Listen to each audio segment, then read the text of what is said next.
ಎಲ್ಲಿ 2 ಸ್ಥಳದಿಂದ ದೇವರು ನಮ್ಮನ್ನು ಆರಿಸಿಕೊಂಡಿದ್ದಾರೆ. ಹಾಗಾದ್ರೆ ನಾನು ಯಾರು? You are the selected person. ತಂದೆ ಒಳಗಿಂದ ತಾಯಿ ಗರ್ಭದಲ್ಲಿ ಪ್ರವೇಶಿಸುವಾಗ ಕೋಟ್ಯಾಂತರ ಲಕ್ಷಾಂತರ ವೀರಾಣುಗಳು ಹೋಗ್ತವೆ ಹೊರಗಡೆ. ಒಂದೇ ಒಂದು ನೀನಾಗಿದ್ದೀಯ. ಅಧಿಕಾರದ ವಿಷಯದಲ್ಲಿ ಕೇಳಿ, ಲೋಕದಲ್ಲಿ ನೀನು ಯಾರೇ ಆಗಿರಬಹುದು, ಆದ್ರೆ ದೇವರಲ್ಲಿ ನೀನು ಯಾರಂತ ನೀನು ತಿಳ್ಕೊಳ್ಳೋ ಹೋದ್ರೆ ನಿನ್ನ ಜೀವಿತ ನಿಷ್ಫಲವೇ. ಗಮನಿಸಿ, ಈ ಲೋಕದಲ್ಲಿ ನೀನು ಶ್ರೀಮಂತನಾಗಬಹುದು, ಬಡವನಾಗಬಹುದು, ಬಿಸಿನೆಸ್ ಮ್ಯಾನ್ ಆಗಿರ್ಬೋದು, ಅಥವಾ ಉದ್ಯೋಗಿ ಆಗಿರ್ಬೋದು, ಕೂಲಿ ಕಾರ್ಮಿಕನಾಗಿರ್ಬೋದು, ರೈತನಾಗಿರ್ಬೋದು, ಅಧಿಕಾರಿ ಆಗಿರ್ಬೋದು, ಆಡಳಿತ ಮಂಡಳಿ ಆಗಿರ್ಬೋದು, ವಿದ್ಯಾರ್ಥಿ ಆಗಿರ್ಬೋದು, ಡಾಕ್ಟರ್ ಆಗಿರ್ಬೋದು, ಗೌಂಡಿ ಆಗಿರ್ಬೋದು, ಪೇಂಟರ್ ಆಗಿರ್ಬೋದು, ಅಥವಾ ಚಿಕ್ಕ ವ್ಯಾಪಾರಿ ಆಗಿರ್ಬೋದು, ಅಡಿಗೆ ಭಟ್ಟರ್ ಆಗಿರ್ಬೋದು, ಶಿಕ್ಷಕನಾಗಿರ್ಬೋದು, ಶಿಕ್ಷಕಿ ಆಗಿರ್ಬೋದು, ಈ ಲೋಕದಲ್ಲಿ ನೀನು ಯಾರೇ ಆಗಿರಬಹುದು, ಆದ್ರೆ ದೇವರಲ್ಲಿ ನೀನು ಯಾರಂತ ನೀನು ತಿಳ್ಕೊಳ್ಳೋ ಹೋದ್ರೆ ನಿನ್ನ ಜೀವಿತ ನಿಷ್ಫಲವೇ. ಹಾಗಾಗಿ ನೀನು ಯಾರು ಎಂಬುದಾಗಿ ಸತ್ಯವೇದ ನಮಗೆ ಹೇಳುವಂತದಾಗಿದೆ. ಗಮನಿಸಿ, ಕೀರ್ತನೆ 139ನೇ ಅಧ್ಯಾಯ 14ನೇ ವಚನವನ್ನ ನಾವು ಗಮನಿಸ್ತೇವೆ. ನಾವು ಯಾರು ಅಂದ್ರೆ ಆತನ ಕೈ ನಿರ್ಮಾಣವಾಗಿದ್ದೇವೆ. ಯೋಹಾನ ಬರೆದ ಸುವಾರ್ತೆ 1ನೇ ಅಧ್ಯಾಯ 19ನೇ ವಚನ. ಯೋಹಾನನು ಕೊಟ್ಟ ಸಾಕ್ಷಿ ಏನೆಂದರೆ, ಯೆಹೂದ್ಯರು ಯೆರೂಸಲೇಮಿನಿಂದ ಯಾಜಕರನ್ನು ಲೇವಿಯರನ್ನು ಅವನ ಬಳಿಗೆ ಕಳುಹಿಸಿ, ನೀನು ಯಾರೆಂದು ಕೇಳಿದಕ್ಕೆ ಅವನು ಮರೆಮಾಚದೆ, ನಾನು ಕ್ರಿಸ್ತನಲ್ಲ ವೆಂದು ಎಲ್ಲರ ಮುಂದೆ ಹೇಳಿದನು. ಹಾಗೆ ನೀನು ಯಾರು ಎಂಬುದಾಗಿ ಜನರು ಬಂದು ಸ್ನಾನಿಕನಾದ ಯೋಹಾನನಿಗೆ ಕೇಳ್ತಾ ಇದ್ದಾರೆ, ನೀನು ಯಾರು? ಯಾರಪ್ಪ ನೀನು? ಏನ್ ಅಧಿಕಾರ ನಿನಗಿದೆ?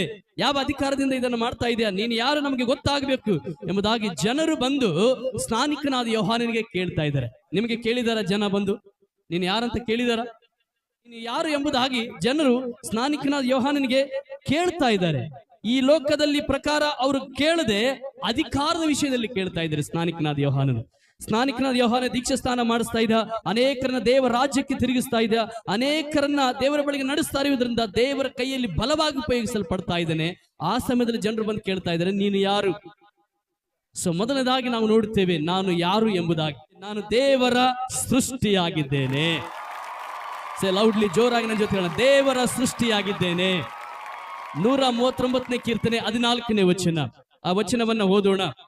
ನೀನು ನನ್ನನ್ನ ಅದ್ಭುತವಾಗಿಯೂ ವಿಚಿತ್ರವಾಗಿಯೂ ರಚಿಸಿರುವುದರಿಂದ ನಿನ್ನನ್ನ ನಾನು ಕೊಂಡಾಡುತ್ತೇನೆ. ಎಫೆಸ 2:10 ಕೂಡ ನಾವು ನೋಡುತ್ತೇವೆ ಆತನ ನಿರ್ಮಾಣ ನಾವಾಗಿದ್ದೇವೆ ಎಂಬುದಾಗಿ. ದಾವೀದನು ಹೇಳ್ತಾನೆ, ನೀನ್ ನನ್ನನ್ನು ರಚಿಸಿದಿ, ನೀನ್ ನನ್ನನ್ನ ನಿರ್ಮಾಣ ಮಾಡಿದಿ. ಎಲ್ಲಿ? ತಾಯಿಯ ಗರ್ಭದಲ್ಲಿ.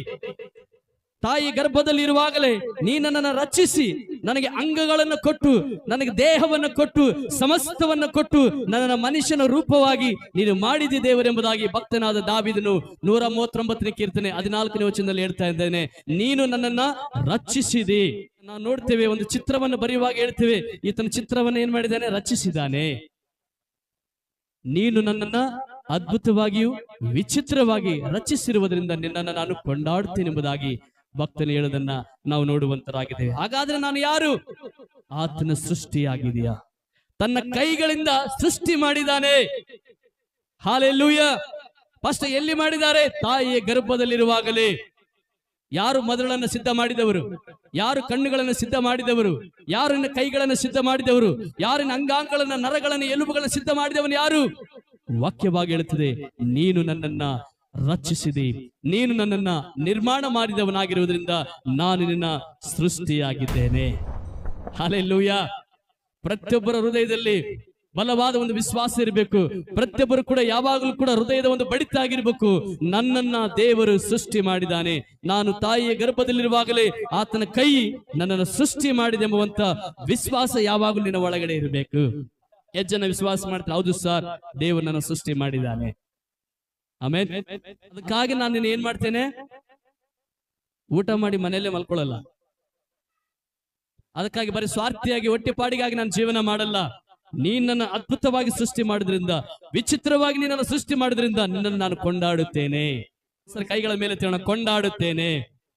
ಹಲ್ಲೆಲೂಯಾ. ದೇವ ನಮ್ಮನ್ನು ಸೃಷ್ಟಿ ಮಾಡಿದಂತ ಉದ್ದೇಶ ದೇವರನ್ನ ಕೊಂಡಾಡುವುದಕ್ಕಾಗಿ. ಅದುವೇ ಆತನ ಕೈ ನಿರ್ಮಾಣ ನಾವು ಆಗಿದ್ದೇವೆ. ಅದಕ್ಕೆ ಭಕ್ತನು ಸುಂದರವಾಗಿ ಬರೆಯುತ್ತಾನೆ, ಕೃಪಾ ಪೂರ್ಣನೇ, ಓ ಕೃಪಾ ಪೂರ್ಣನೇ, ಉಸಿರಿರುವ ದಿನವೆಲ್ಲ ನ ಮಾಡುವೆ ಆರಾಧನೆ. ನಾನು ನಿನ್ನ ಸ್ತುತಿಸಬೇಕೆಂದು ನನ್ನನ್ನು ಸೃಷ್ಟಿ ಮಾಡಿದೆ.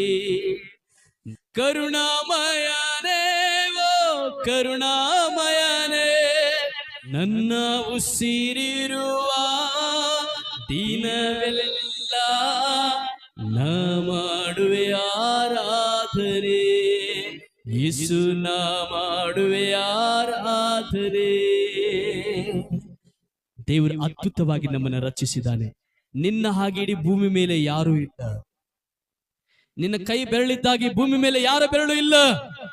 ನಿನಗೆ ದೇವರು ಕೊಟ್ಟ ಕಣ್ಣಿದ್ದ ಹಾಗೆ ಭೂಮಿ ಮೇಲೆ ಯಾರ ಕಣ್ಣು ಇಲ್ಲ. ಯಾರು ಕೂಡ ಸರಿ ಸಮಾನವಲ್ಲ. ಅದ್ಭುತವಾಗಿ ದೇವನನ್ನು ಸೃಷ್ಟಿ ಮಾಡಿದ್ದಾನೆ. ಹಲ್ಲೆಲೂಯಾ. ಯಾಕೆ ಅದರ ಕಡಲ್ಲಿ ಕಣ್ಣು ತಗೊಂತಾರೆ, ಕೈ ತಗೊಂತಾರೆ ಗೊತ್ತಾ? ನಿನ್ನ ಹಾಗೆ ಇಡೀ ಭೂಮಿ ಮೇಲೆ ಯಾರನ್ನ ದೇವರು ಸೃಷ್ಟಿ ಮಾಡಿಲ್ಲ. ನೀನು ಪ್ರತ್ಯೇಕವುಳ್ಳವನು. ನೀನು ದೇವರ ದೃಷ್ಟಿಯಲ್ಲಿ ಅದ್ಭುತವಾದ ನಿರ್ಮಾಣ ಆಗಿದೆಯಾ? ಒಂದು ಸಾರಿ ಇರೋ ಸ್ಥಳ ಎರಡು ಕೈಗಳ ಮೇಲೆ ದೇವರೇ ನನ್ನ ಪ್ರತ್ಯೇಕವಾಗಿ ಸೃಷ್ಟಿ ಮಾಡಿದೆಯಾ? ಅದ್ಭುತವಾಗಿ ದೇವರಿಗೆ ಹೇಳಿ ಒಂದ್ಸರಿ ಕೈಗಳ ಮೇಲೆ ದೇವರೇ ನನ್ನ ಹಾಗೆ ದೇವರೇ ಯಾರನ್ನು ಸೃಷ್ಟಿ ಮಾಡಲಿಲ್ಲಪ್ಪ. ಈ ಭೂಮಿ ಮೇಲೆ ಸ್ಪೆಷಲ್ ನಾನಾಗಿದ್ದೇನೆ. ದೇವರೇ ನಿನ್ನನ್ನು ಅದ್ಭುತವಾಗಿ ಸೃಷ್ಟಿ ಮಾಡಿದೆಯಾ? ಎರಡನೇದಾಗಿ ನೀನು ದೇವರಿಂದ ಆರಿಸಲ್ಪಟ್ಟವನು. ದೇವರು ನಿನ್ನ ಆರಿಸಿಕೊಂಡಿದ್ದಾರೆ. ಮೊದಲ ಪೇತ್ರ 2:9 ಓದೋಣ. ಇಲ್ಲಿ ಏನಂತ ಬರೆಯಲ್ಪಟ್ಟಿದೆ ಅಂದ್ರೆ, ನೀವು ದೇವರಿಂದ ಆರಿಸಲ್ಪಟ್ಟವರು. ಹೇಳಿ ಪಕ್ಕದವರಿಗೆ, ನಾನು ದೇವರಿಂದ ಆರಿಸಲ್ಪಟ್ಟವನು, ನಾನು ಸ್ಪೆಷಲ್ ಆಗಿದ್ದೇನೆ. ಎರಡು ಸ್ಥಳದಿಂದ ದೇವರು ನಮ್ಮನ್ನು ಆರಿಸಿಕೊಂಡಿದ್ದಾರೆ. ಗಮನಿಸಿ. ಒಂದು ಈ ಲೋಕದಲ್ಲಿ, ಎರಡನೇದು ತಾಯಿಯ ಗರ್ಭದಲ್ಲಿ ಪ್ರವೇಶಿಸುವಾಗ.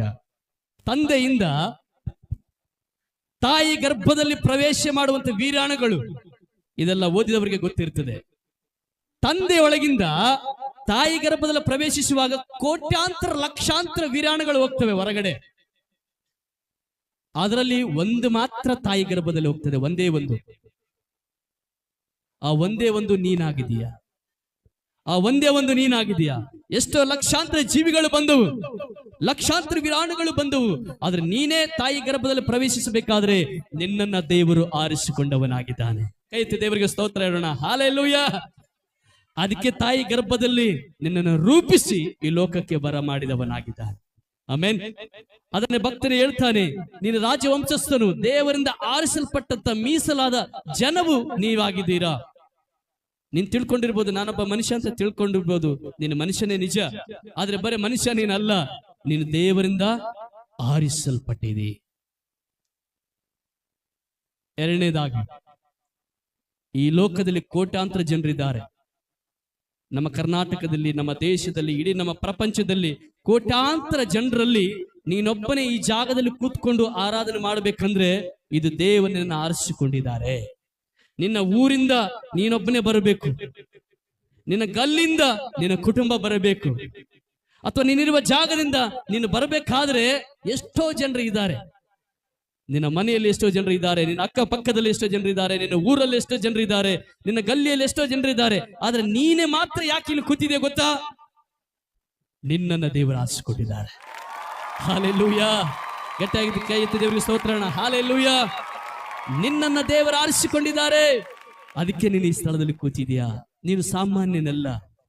You are the selected person. ನೀನು ಆರಿಸಲ್ಪಟ್ಟಂತ ಮಗನಾಗಿದೀಯಾ, ಮಗಳಾಗಿದೀಯಾ.